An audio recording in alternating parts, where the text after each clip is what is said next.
I know what you're thinking, another video about the Apple Watch Ultra? Yes, yes it is.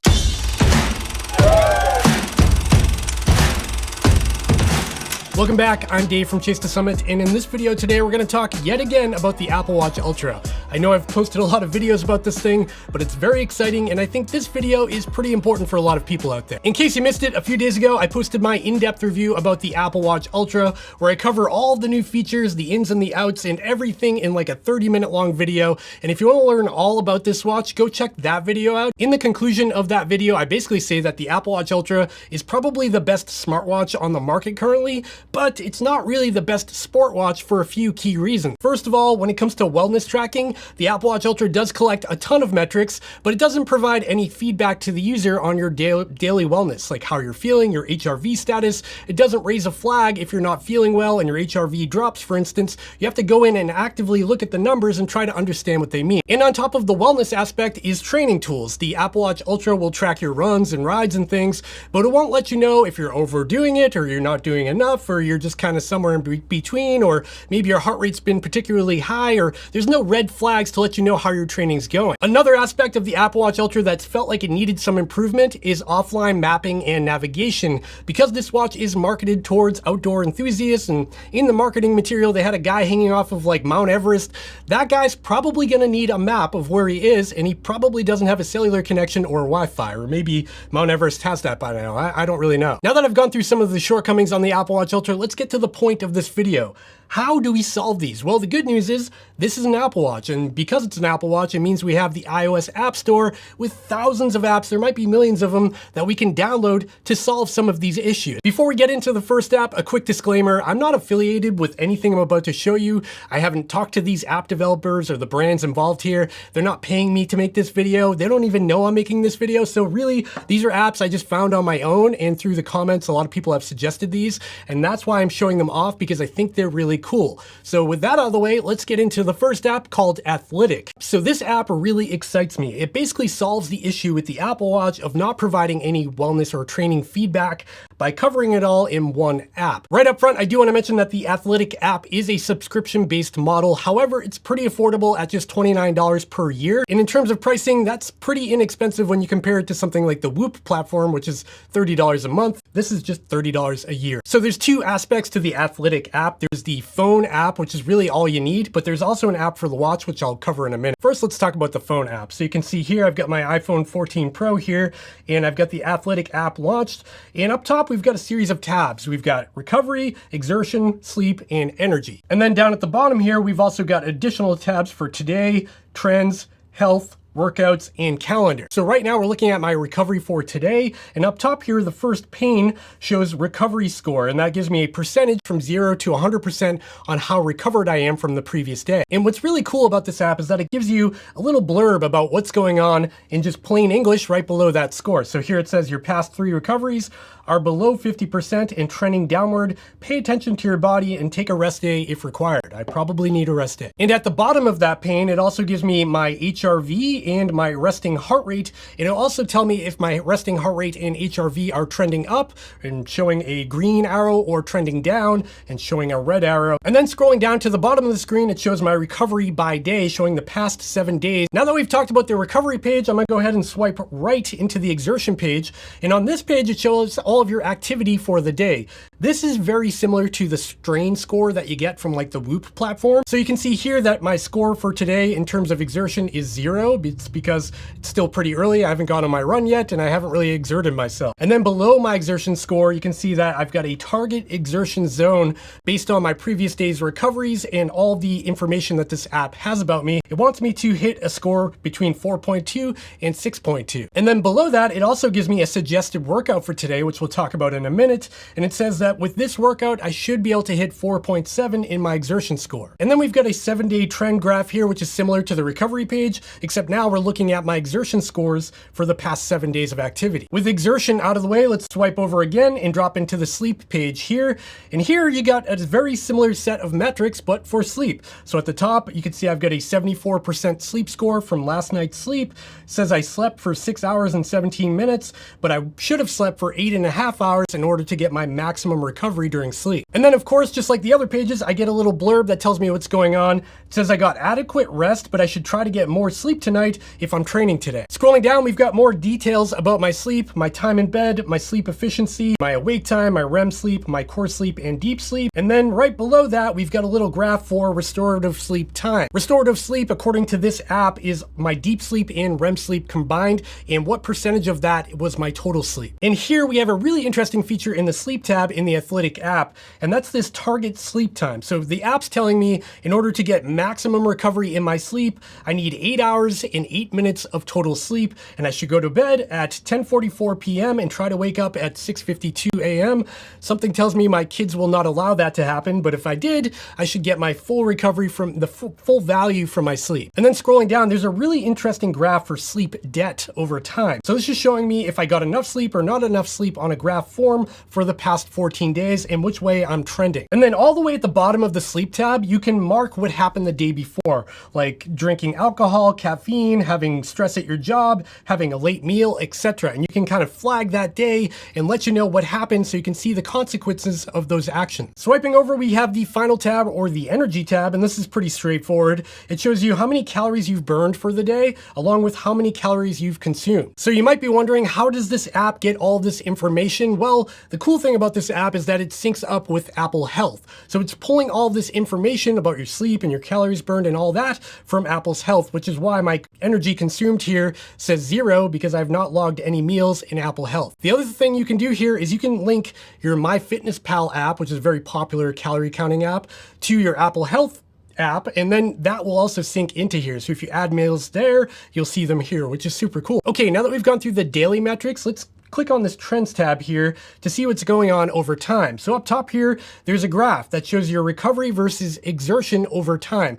I find this to be super cool because you can also click on this tab that brings you to a 30-day view of your exertion and recovery. And what's super interesting about this app is because it's based on Apple Health, you can actually pull in data from all different sources. I've got stuff in here from Garmin Connect and from the Chorus platform. Anything that syncs with Apple Health will get pulled into this app. So my point here is that you could use any device with this app and get the same kind of data. It could be your Garmin Fenix 7, it could be a Chorus Pace 2, it could be an Apple Watch Ultra, or all of them at the same time, and you can sync them all in here and have one standard location to see all of your wellness data. And I think that's really awesome. There's also a graph for heart rate recovery, which is a pretty interesting metric. So this metric is basically trying to identify how quickly your body can get back to a normal heart rate after an intense activity. And at the top of this graph, there's two values for my most recent heart rate, along with my averages over time. And then at the bottom of the graph is a little gauge to let you know where you fall in terms of fitness. And then the final pane on the trends page is your estimated VO2 max, or cardio fitness as Apple calls it. And I don't know how accurate this is. It's telling me I've got a VO2 max of 53.1. Other apps tell me I'm around 55, but I've also never been lab tested, so I don't really know. Okay, now that we're done with the trends tab, let's dive into the health tab because this has some really interesting features. So at the top here, you've got a summary of sort of your vitals for the day. So you've got your HRV, you've got your resting heart rate, your blood oxygen saturation, and your respiratory rate. Those are all critical pieces of information you probably want to see quickly, so they're right at the top. And below each value, there's also a little indicator that lets you know if it's good or bad. If it's green, it's good. If it's yellow, you might want to look at it. And if it's red, it's bad. And scrolling down on this page, there's a really nice graph for a bunch of information. So you can see here, I can map my HRV over time, my resting heart rate over time, my respiratory rate, and my SpO2 levels. And if we click over to the final tab I want to talk about today, it's the workouts tab. Up top, you've got a graph that kind of looks like Strava, showing where you were for the past month and where you are for the current month. And then below that are all of your recent workouts. For me, it's mainly running. If I click on any of these workouts, it brings me to that activity and it'll show me all the information about that activity, including all of the proprietary information that this app generates, like the effort level. And if I scroll down, it'll also give me my heart rate recovery for this particular activity, which is super cool. Now that we've gone through the Athlytic app on my phone, I do want to quickly go through the app on the Apple Watch Ultra as well. So if I dive into my app grid here and scroll up to the corner, you can see that little A icon. That is the Athlytic app. I'm gonna tap in on that. And you can see I do get all the information I got from the phone app right on my wrist if I wanna see it at a glance. So I've got my recovery and my exertion score right here in the app. But one cool thing about the app is that I can actually swipe to the right here and drop into a new workout within the Athlytic app on my watch. And why would I wanna do this? Well, because if I click on run here, so you can see my heart rate at the top here. If I swipe over, I've got my calories burned, distance, and all the things you'd wanna see while you're running. But on top of all this, I've also got my effort score right here. So I can actually go for a run, have a target effort score from the app, and while I'm running, see it in real time. And once I hit that effort score, I can stop my run. So that's the Athlytic app on the Apple Watch Ultra and the iPhone and what it looks like, the metrics you get. Honestly, for $29 a year, I feel like this is a really good value. And if you have an Apple Watch and an iPhone and you care about these sorts of details, totally worth investing in. I know there's other options out there, but this feels well thought out. It feels accurate and well built, and it's probably gonna improve your fitness if you follow it. Like I said, no affiliation. This isn't sponsored.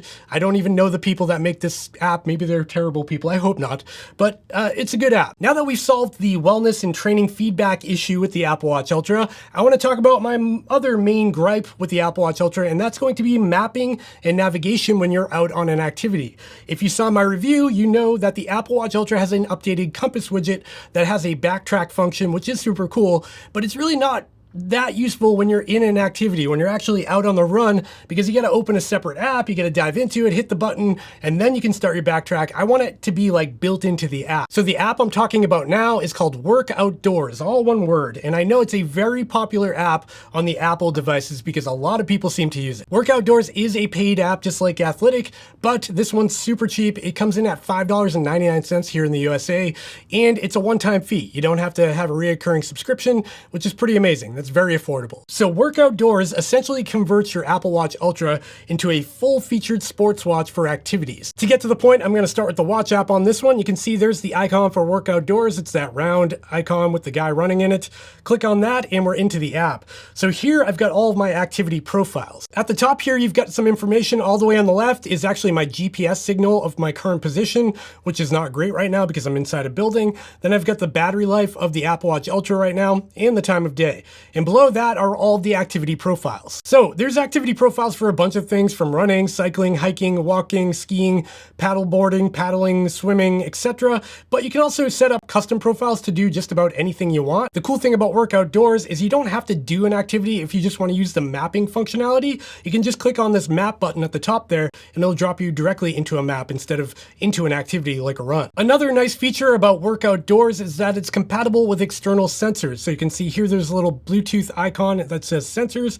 If I click on that, I can choose various sensors for different activities. If I had a heart rate strap that I wanted to use for running or some kind of power meter for cycling, I can set that all up here. Another interesting aspect about WorkOutdoors is that you can import GPX files. So a GPX file, if you don't know, is a pre-made route for navigation. If you intend on going for a run and you want to pre-design the course before you head out there and have that map on your wrist, you can do that with WorkOutdoors with a GPX file by clicking on routes here and sending the file over from your iPhone or MacBook and just loading it into the app. Honestly, the settings on WorkOutdoors are really intense. There's a lot to go through. I'm not going to cover everything here, but like every aspect of this app is customizable. So now I'm just going to start an activity. I'm going to start a run so we can see what it looks like. There's a countdown timer. Unfortunately, this app has not utilized the action button yet to start an activity. I'm hoping they do that in a firmware update or a software update down the road, but it's not here yet. So you can see here, I have WorkOutdoors to display a map view as my first data page. And below that, I've got my mileage, my calories burned, the duration of my event, and my beats per minute of my heart rate. If I go ahead and swipe over here, I get even more information. And like I said, this is fully customizable within the app. I can change these metrics to be whatever I want. And swiping over again, we've got another data page. But the best part about WorkOutdoors is the map view. This map is very detailed. In my area, it actually shows the trails that you're running on in the woods and stuff. It's got a lot of information and it could probably get you out of a pinch if you get lost. And within the map view, you can use the digital crown to actually zoom into the map and zoom out of it, which is super cool. And you can just touch the screen to pan around the map to see where you're going. Okay, now that we've gone through WorkOutdoors on the Apple Watch Ultra, let's take a look at the smartphone app because that's pretty interesting as well. If I click on Screens tab at the bottom here, you can see this is where you can customize all the screens within your activity. For instance, if I want to customize my running activity, I can click on one of these screens and go in and change all kinds of various data fields within the screen, which is super cool. And there is a ton of stuff to choose from here, from running power to cadence to vertical oscillation. That's all in here. You can even do things like change the size of your text within your activities. So you can see here the little A. If I click on the big A, you can see the text got really big within that screen. Like I said, there's a ton of customization within WorkOutdoors. I can't cover everything in this video, but you can basically customize every aspect of the app. The next tab here is for mapping. This is super cool. So with the WorkOutdoors app, you can actually install map tiles, like areas of the map, into the watch's internal storage, so you don't need a cellular or internet connection when you're out in the woods to see the map.